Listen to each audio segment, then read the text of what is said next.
Get in, nerds. We're playing Victoria 3. We're still out here, just chilling, just relaxing. We got some buildings under construction here. Yeah, so this shortfall in our budget is temporary. So I'm just going to unpause this. And I want to talk a little bit about the Springtime of the People's event chain, which is one that we're currently in the midst of. So basically, this is the call for liberal revolutions spreading throughout the world. It's 1863. We're a little bit past the historical year of revolutions, 1848, but we're still having this. So basically, this is going to last 9 years. And the way we're going to complete it is going to be for us to have a radical interest group leading the government, which is an interest group that's led by a character whose ideology is the radical ideology. The other things we need to do are get a form of proper suffrage, which we have, and to not have a monarchy. I think all of that's going to be pretty basic and straightforward, but the thing we're going to need to worry about is this event is going to generate more radical leaders over time. As you can see, we already have this fella who wants there to be a presidential republic, and we're going to go with that, but only eventually, because we talked about this a little bit last time. For now, I want to allow my interest groups who are getting pretty restive, my landowners specifically, some time to relax after the switch to free trade and universal suffrage. Oh, well, look at this. Russia wants a defensive pact. Russia, I would love to have a defensive pact with you. I like defensive pacts. I am so pleased to have defensive pacts. Defensive pacts means stability in the world. So I think our long-term goals, we're definitely going to go to Presidential Republic. Again, if we put our radical in charge, if we put this agitator here in charge of the Church of Sweden, the Church of Sweden will support this change. But again, I don't want to do that too soon. But I think I might do it eventually, because it's a thing I can do through this interface here. I can grant leadership. Oh, only if they're in the government. Okay, well, never mind then. We'll just have to have that be what it is. So our long-term desires, again, we want to switch to Presidential Republic. Thing number 2 is we want to go from freedom of conscience to total separation of church and state. I think a lot of people enjoy state atheism. This is too relaxed to run for that. State atheism basically marginalizes all pops with a religion and converts a small number of pops in Scandinavia to the atheist religion which exists now. But that's going to be a lot of pops radicalized for a long time. So we're just going to not worry about that. That's going to be something we'll kind of let go. Because again, I don't want to have a lot of bananas things happening. So we're going to want to go to total separation, but again, we're going to wait on that. The priority is switching up on monarchy. We're going to want to get guaranteed liberties. This is just generally a very good home affairs, and home affairs is good to have. I'm actually surprised that no one here has an internal security policy. Oh, these guys, the rural folk like it, but maybe they don't. Yeah, they like no policing. I was thinking something else. What about you? What about the trade unions? No, not here. Egalitarian. They like protected speech. They don't necessarily care about guaranteed liberties. I bet. And you're a nihilist. And you're a protectionist.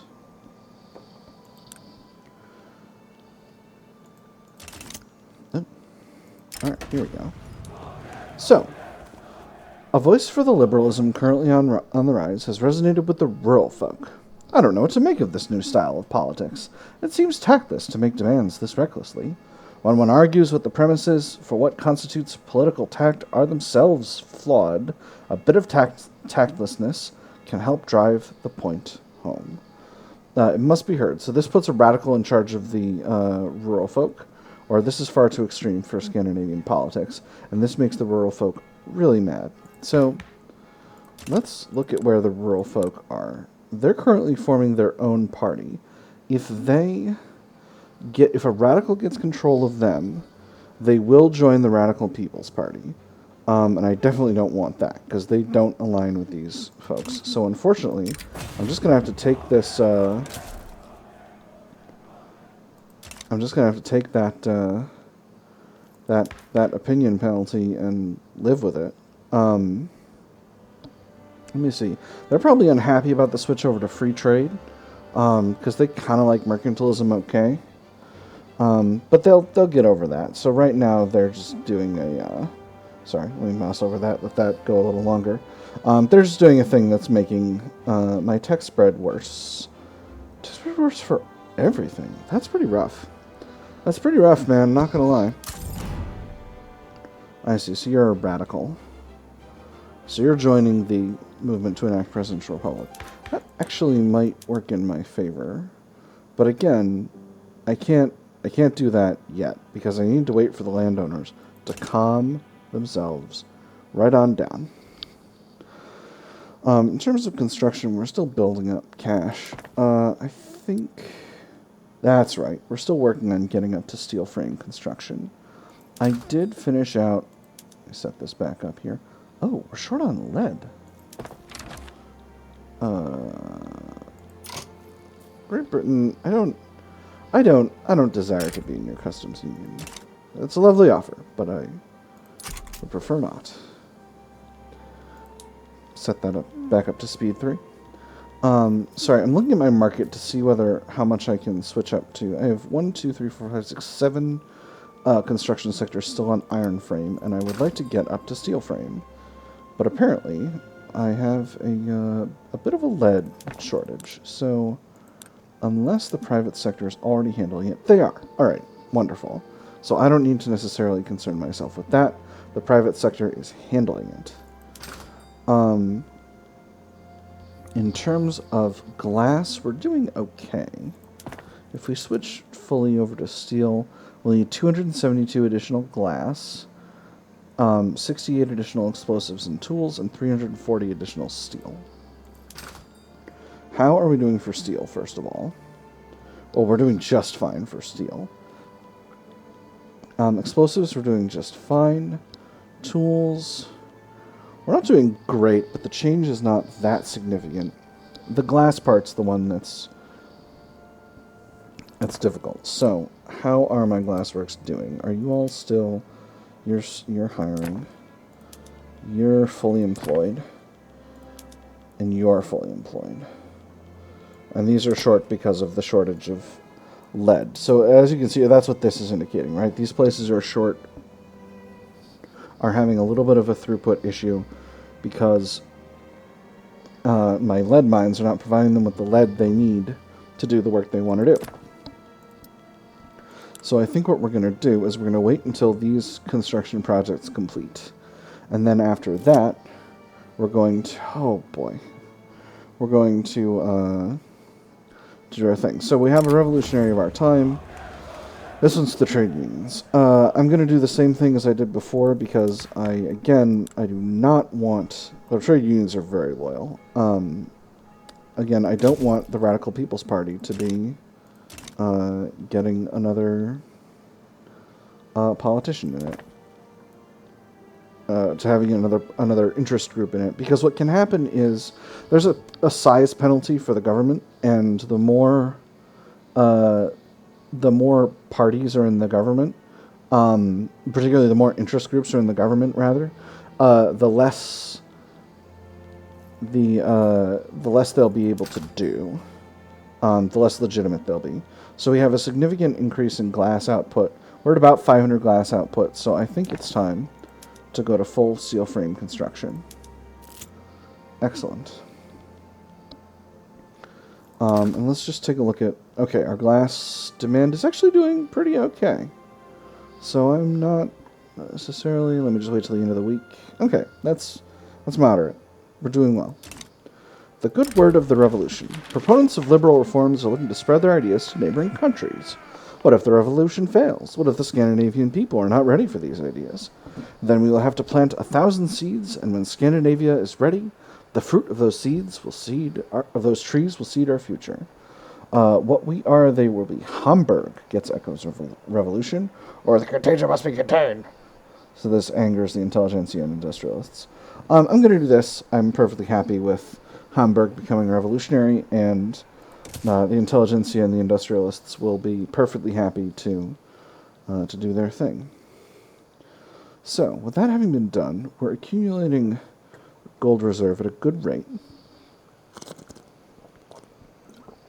Make sure you stay hydrated, kids.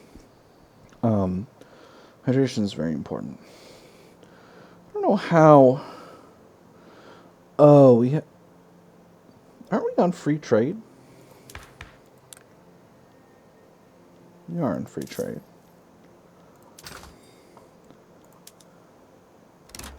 Huh.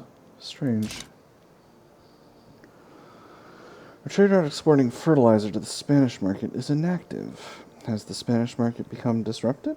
No. Well, how could this have happened? Curious. Greenland is in civil war again, sadly. I'm not quite sure what to do about that, but I'm also going to not worry about it because I'm a nice, relaxed country. I'm just going to take a look at our populations, refresh my... It's a new session, obviously. Refresh my memory about our populations. We do have some unemployment up here in northern Norway. I can fix that. So what are we short on? We're short on tools, frankly. Got to build up a new tooling factory. Spend a little bit of the government funds on that.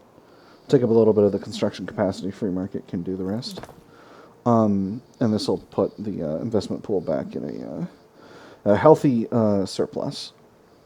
We're not yet at the point where we're using our entire construction capacity and draining our investment pool, but our investment pool also doesn't have that much cash in it. So the thing about the investment pool is the investment pool you're going to want to stay low, basically, because that means your economy is growing at an optimal rate.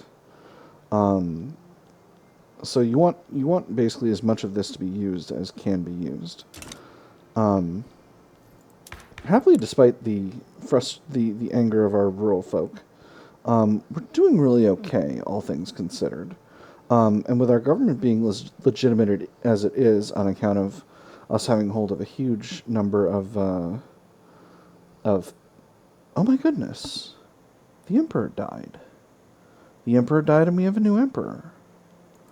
Francois Bernadotte. This guy is not an historical character. Interesting. He's a jingoist. He aligns with the landowners. But happily, because we have a universal suffrage republic here, a universal suffrage kingdom here, we're not necessarily having that much of an issue with having a king that doesn't align with the parties in power. So that's very okay.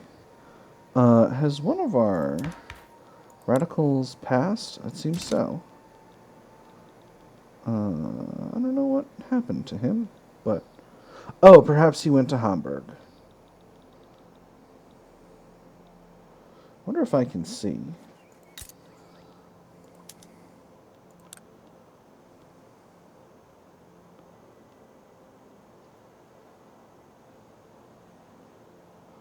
I don't know if I can see who's supporting this. Your ideology radical. Is this our guy? No, he's German. Well, I mean, it could have been him. Truthfully, I wasn't paying super close attention to him. But Sorry, I was talking about the righteous government. This is very good, because what this is doing is it's de-radicalizing radicals and loyalizing people who are unaligned. And that's going to be very good for our country long term, because when people are loyal and they're happy with the government, they're easier to rule. And what that's going to mean, and I've been sort of showing you this briefly, but I haven't really been calling attention to it. The proportion of an interest group's support who is loyal will give that interest group an approval bonus. Conversely, the proportion that's radical will give it an approval penalty. So the fact that we're converting a bunch of people to loyalism really matters. Now, you might notice that our loyalists and our radicals are pretty close numerically, but the radicals are having a much smaller impact on the interest group approval. And that's by design. Because radicals express their radicalism in other ways. For example, by creating turmoil in states, such as we're having here right now. This is happening because most of Schleswig-Holstein is North German. And North Germans are actually not an accepted culture in our country on account of us still following national supremacy. We should liberalize the citizenship, but for now, I'm going to keep this the way it is, because this rad bonus is really, really strong. Extra loyalists and in accepted cultures and reduced radicals in accepted cultures is really, really powerful. That's just going to make it really way, way easier for us to do everything we need to do in here. So, I think for now, we're going to Bjornstjerne Bjornsson has appeared. He's the intelligentsia, and he's a radical as well. Now, this presidential republic situation is definitely going to happen. We're for sure gonna do that. But again, I want to wait for the landowners to cool out about the voting and the mercantilism before I end the monarchy. So interestingly, currently we have monarchy. Before, we had Oscar Bernadotte, and I guess he stopped being king at some point, and I just didn't even notice. But our current leader is a very young man, Francois Bernadotte, and he, it looks like, is going to be the last king of Scandinavia, the last emperor of Scandinavia, possibly the only one. Oldenburg is having a revolution. We seem to be having our age of revolutions right now. We are not currently aligned. So this is Austria, and this is Oldenburg. So Austria must be, just checking the diplomacy here. Austria has Oldenburg as a puppet. That's what's happening over here. Now, Oldenburg is where? Württemberg, Hohenzollern, Baden, Frankfurt. Here. This is Oldenburg. That's quite curious. But again, I don't necessarily want to concern myself with that. We do have a nice market for fine art. And do I want to spend on that? I think probably, but wait on that for now. How's our dyes situation? We're starting to import more dyes, so I'm going to switch my paper mills back to the fully operating production method. And in order to take advantage of that, I'm actually going to build up a few more government administrations. We're going to build them in... we're going to build them in Norway. We're going to build one... Let's build 2 levels in eastern Norway. And 2 levels in western Norway. And what this will do is this will allow us to have a little bit of additional bureaucratic capacity. And the reason I do that is because we have these 3 institutions that are using up quite a bit of bureaucracy. but we're going to ultimately want more. Internal security is going to be one that we're going to get from changing from not having home affairs to having guaranteed liberties. And then workers' rights is another one. If we switch to labor rights now, that would irritate the industrialists, but not all that much. I think I might do this, because having regulatory bodies reduces dangerous working conditions, which reduces mortality. And again, as a country that has a pretty low population and needs to grow population, I definitely want to be building up my, to be doing everything in my power to reduce mortality. So this so far doesn't have an anti-movement, so it's got a pretty good chance of succeeding right away. This is supported by the, the trade unions, and really only the industrialists are against it. But frankly, the industrialists are so pleased with us that I think my chances of completing this are pretty high. And by the time that's done, we should be able to have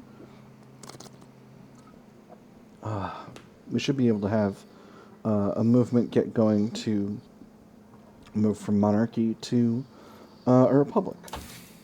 In the technology field, we're just finishing out mutual funds. That's very good. This is an important technology. It'll ultimately be the nail in the coffin, I hope, for the power of the landowners. I think after that, I definitely want to go to human rights, because that will improve our capacity for citizenship. It'll also unlock a new ideology, although it doesn't say that it will here. So that's definitely something that I want to get a hold of. That having said, we're a little bit low in the production technology. I mean, we're very good in the production technology for this time period in the game, but we could definitely stand to have more. Echoes of revolutions. The current of radical liberal thought is spreading internationally and has reached Scandinavia. Why should I concern myself with freedom of the press? All they print is rubbish. If you know what sort of rubbish doesn't make it to print, you may find the distinction between variety is more important than you'd think. I thought we already had this event. So Sigurd Gildenfeld is the leader of the... Oh, come on! Stop doing this. Oh, this is going to be really bad, friends. That having been said, so he's going to change to... Keep this in front. I'll deal with you in a minute, mutual funds. He's going to change to being a radical, but I can give him an increase in popularity or a decrease in popularity, and I think we're going to give him an increase, because he's in the government. With mutual funds, this unlocks a new ownership production method for a bunch of our industries called publicly traded. And what that does... Come on, music player. What that does is it puts those businesses fully in the hands of...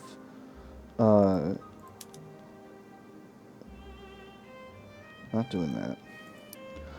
Fully in the hands of industrialists. So, coffee talk. Regulatory bodies was on everyone's lips in every coffee house. Afterwards, Bjornstjerne Bjornsson was ready to cross the intelligentsia to help pass the law. Wise counsel advises against conflating the voice of the people with the voice of God. Wiser counsel calls the voice of the people mad. The wisest counsel understands that genius and madness are two sides of the same coin. It's a matter of knowing when to listen. Shield Bjornstjerne Bjornsson from any intelligentsia's blowback. This makes him weaker, but increases the trade unions and gives us some enactment chance. Or welcome this change of heart. He might be killed. He might be exiled. Or the trade unions might get stronger and happier, or he might get stronger and happier. I'm going to do this first one. He's still here. Lovely. And since we finished those government offices, we've got a lot more bureaucracy. So that's wonderful. Alright, and we've got a slight increase in enactment chance. That's just lovely. So, still got a little bit of a weakness in terms of dies. Can we declare interests? We can. So we definitely have, so this is a mechanic that will basically allow us to participate in additional diplomacy and trade in various different areas. Right now, I'm on the hunt for dies, and I think the best place, I think we're gonna declare into Arabia, because that will give us access to the Ottoman market and and the Egyptian market. I think we're also going to declare in the Persia area, and then the rest we're going to leave for now. So those should be active in a number of weeks. And once they are, we'll be able to conduct trade in those areas and hopefully get the dies that we need. So interestingly, Persia's still got a little slice of, gosh, what country is this? This is Jordan right now. So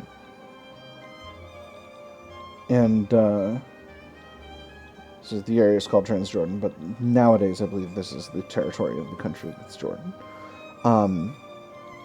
So that means if we declare in this area, we'll have access to all these markets. Oh,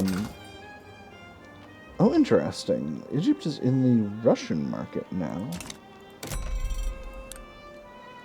Can we get some dies from you, Russia? We can, a little bit. We can get a little bit of dies. Just going to do a market check, make sure that all my import routes are profitable. Let's see, an import route from Prussia for clothes is not very profitable, so that can go away. Prussian import route for engines, we can leave that behind. Let me see. Fertilizer export route is inactive. Not sure what's going on with that. Let's take a look at... I'm going to talk about steamships in a moment. Let's take a look at that. Because... Oops, sorry. Goods. I just want to check out our fertilizer situation because it's very common. Yeah, fertilizer is very affordable right now. So what I'm going to do is I'm going to go ahead and try to export fertilizer somewhere else. Russia would like some. That's wonderful. A devout scandal. Interesting. It has been revealed that Peter Anderson of the Church of Sweden has been having a secret affair with a member of the clergy. His resignation is being demanded. The fact that this sneaky bastard thought he could get away with such a gross misuse of his power shows everything wrong with the leadership of the Church of Sweden. I'm going to say everyone must know of his depravity, because I want the Church of Sweden to be less powerful. Alright, we got those interests activated, so let's see if there's better places to get dies from. Yes. Makran, Oman. That should be good. That should give us plenty of dies. Alright.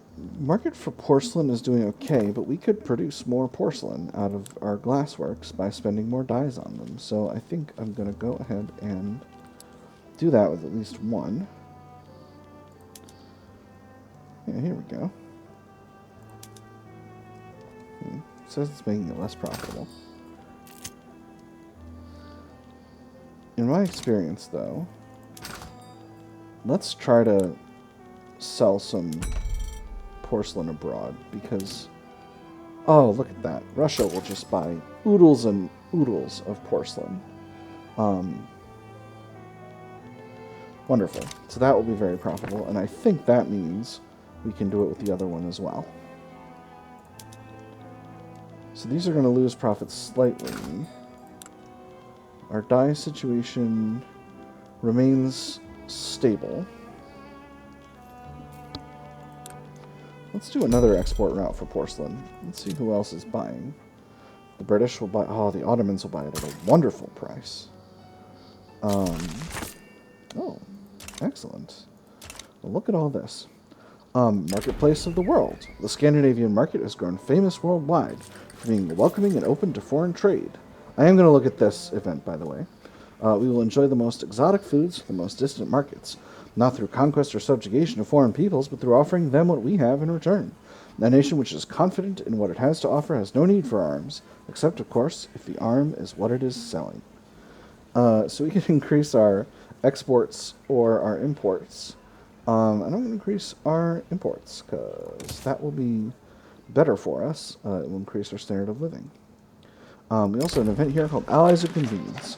Just as the regulatory body's law looked ready to topple, Niels de Niergaard rallied their faction, and now is the support it needs to pass without compromise. When support was called, the unlikeliest hand in the audience rose. Another hand lifted, and then a third behind them. The faction with the least to gain from its passage, yet nothing to lose either way, assents. Cheers of exuberance followed howls of defeat as the law change went on ahead. So we can welcome their support. This makes Niels de Niergaard more popular. We get a bunch of loyalists and a little bit of extra enactment chance. Or tally this favor, they certainly will. This makes the rural folk happier and Niels de Niergaard's faction happier, which is the devout. But it also makes them stronger. We'll go with this one. We'll get us a nice increase in loyalists. That should pop at the end of the week. Oh, nope, there it is. I think that was it. We'll see in a moment if there's an additional one. Okay, cool.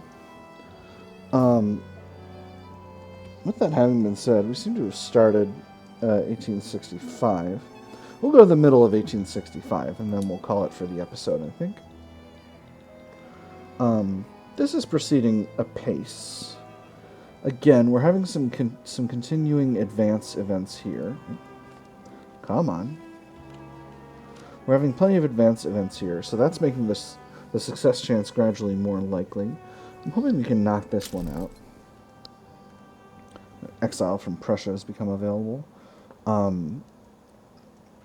goal, again, is to pass 3 success checks. And because we have a righteous government, these are going really fast.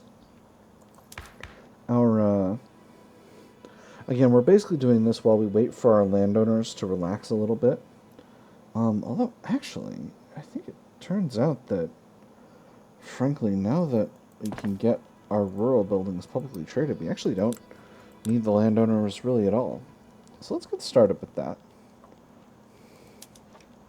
Oh, right, we can't make those publicly traded. So, but we can make our mines publicly traded. So this is just going to increase the number of capitalists. Let's wait on that. I'd forgotten this didn't affect the farms and ranches without reforming the law. A clause is coming to town.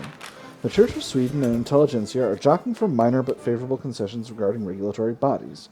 Kirsten Asgerson, among others, is calling for a resolution without concessions. A pair of bickering children, the bane of swift and firm decision-making since time immemorial.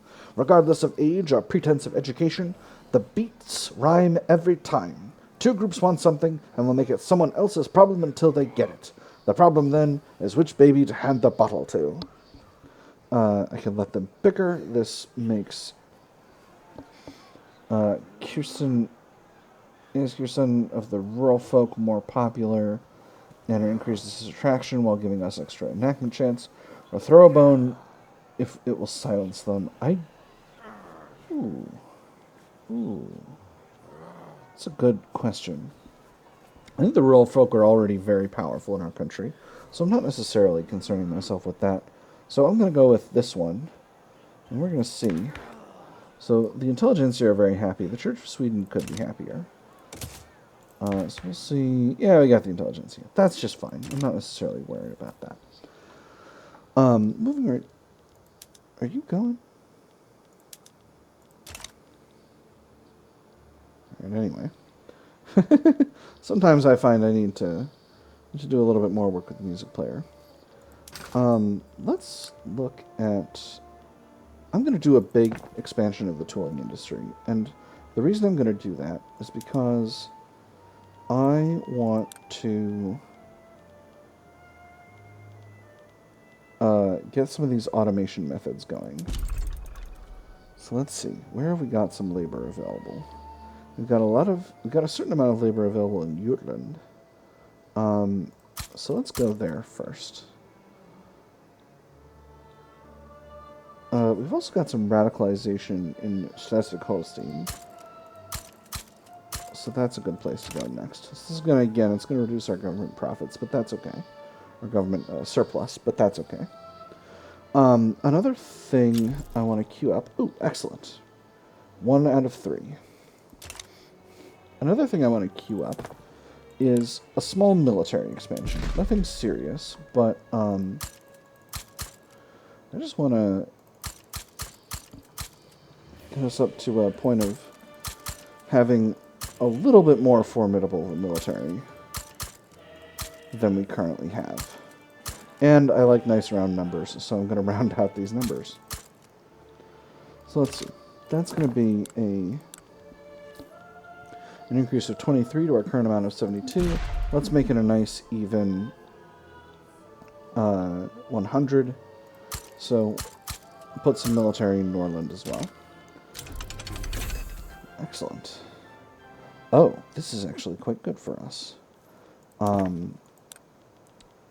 So let's go ahead and get our arms industries producing the new cannon, and we'll go ahead and increase the level of our barracks to using improved artillery. That's going to cost the government a little bit more money, but I'm sure the free market will produce some more